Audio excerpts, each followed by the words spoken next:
আসসালামু আলাইকুম প্রিয় শিক্ষার্থীবৃন্দ। তো তোমরা যারা চট্টগ্রাম বোর্ডের শিক্ষার্থী রয়েছো, তো তোমাদের কিন্তু আজ ইংলিশ ফার্স্ট পেপার যে পরীক্ষাটি হয়েছে, তো তোমাদের অ্যান্সার যে সলভ, তো সেটি নিয়ে হাজির হলাম।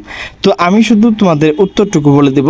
তো 1 নাম্বার যেটি হচ্ছে রোমান সংখ্যা, দেখো এর 1 নাম্বার, এবং বি যেটি রয়েছে এটি হচ্ছে 3 নাম্বার, সি হচ্ছে 2 নাম্বার, ডি হচ্ছে 3 নাম্বার, ই হচ্ছে 3 নাম্বার, এফ হচ্ছে 3 নাম্বার, জি হচ্ছে 3 নাম্বার, এইচ হচ্ছে 3, আই হচ্ছে 3 নাম্বার, এরপর জে হচ্ছে 3 নাম্বার। তো এরপর তোমাদের 2 নাম্বার যে অ্যান্সার রয়েছে উত্তর, সেটি নিয়ে আলোচনা করব। তো এখানে দেখো যে লাল লেখাগুলো রয়েছে এবং লাল যে সিলেক্ট করা রয়েছে, তো মূলত এগুলো হচ্ছে তোমাদের 2 নাম্বার অ্যান্সার। তো তোমরা তোমাদের প্রশ্নের সাথে মিলিয়ে নেবে। তো এরপর তোমাদের 4 নাম্বার যে ইয়া অ্যান্সার, তো সেটি হচ্ছে এখানে দেখো লাল লেখা এবং লাল যে চিহ্ন করা রয়েছে এখানে দেখো তোমাদের কিন্তু অ্যান্সার লেখাই রয়েছে। তো এটি হচ্ছে 4 নাম্বার প্রশ্নের উত্তর।